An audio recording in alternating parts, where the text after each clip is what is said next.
Азыркы заманда мал мүлк, акча, байлык, бийлик, карьера жана башка ушул сыяктуу нерселер адам баласыны өзүнө кул кылып алды.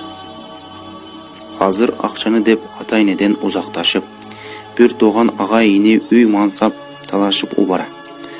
Чоң той жана үй жай куруу үчүн эркектер аялдарды кордомокчу. Баарынын максаты бирөө. Адамдар көзүнө заңгыраган особняк үйдө жашаш. Жаңы моделдеги машина миниш. Ата-анашып ашыкча той кылуу. Азыр көп адамдар айтышы мүмкүн: бул арзуу, каалоо, бактылуу жашаш үчүн акча керек дейт. Ушундай инсандарга бир суроом бар. Эгерде чоң акча, байлык тапкандан соң бактылуу жашашка ишенесизби? Эгерде ооба десеңиз, бул инсандын өмүр баянына назар салыңыз. Стив Джобс дүйнөдөгү эң бай компаниянын өкүлү. Бул компаниянын кирешеси Россия Федерациясынын Газпром кирешесинен да көп. Бул адам iPhone'ду ойлоп тапкан жана бул Apple компаниясынын башчысы. Apple компаниясынын 2019-жылынын пайдасы $200 миллиард. Ар жылы жаңы iPhone чыккан сайын адамдар аны сатып алуу үчүн күндөп кезекке турат. Эми элестетип көрүңүз. Ушул компаниянын башчысы болуп калсаңыз эмне кылмак элеңиз? Мына сага жашоо. Bir жылда $200 миллиард киреше алып турсам, менден жакшы бактылуу адам болмок эмес деген жооп болот. Эми ушул компаниянын башчысы Стив Джобстун сөздөрүнө кулак салайлык. Стив Джобс 2011-жылы ашказан рак оорусуна чалдыгып каза болот. Ошол убакта Стив Джобста $7 миллиард акчасы бар эле. Өлүмүнө саналуу күндөр калганда эмне дегенин билесизби? Стив Джобс өлүмүнөн алдын айткан сөздөрү: бул дүйнөдө көп жетишкендикке жеттим, бирок менин иштен башка кубанычтуу күнүм дээрлик жок эле. Байлык бул менин үйрөнүп алган өмүрүмдүн таянычы гана.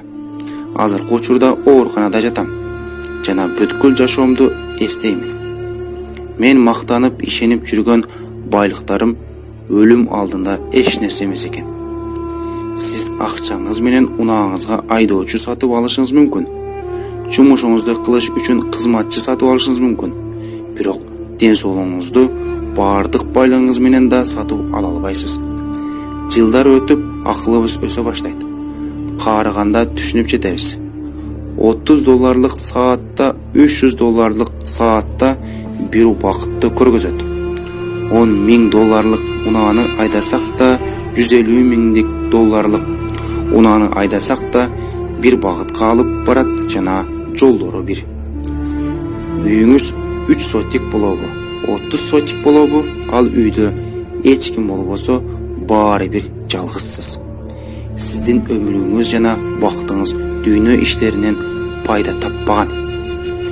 Бизнес класста учсаңыз дагы, эконом класста учсаңыз дагы, эгерде самолет куласа, эл менен бирге кулайсыз.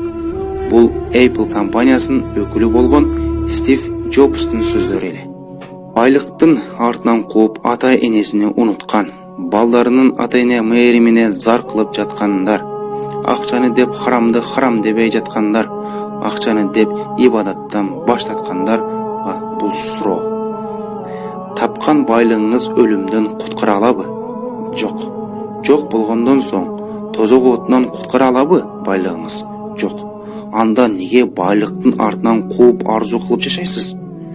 Ушул видеонун аягында Куран аяттары менен аяктайбыз. Баардык жандар өлүм даамын татышат жана кыямат күнү ар бириңерге сыйлыгыңар толугу менен берилет. Ошондо ким тозок отунан куткарылып бейишке киргизилген болсо, мына ошол ийгиликке жетет. Дүйнө жашоосу азгырыктардан гана пайдалануу. Ал-Имрон 185. Биздин каналга катталганды унутпаңыздар жана лайк, комментарий калтырыңыз.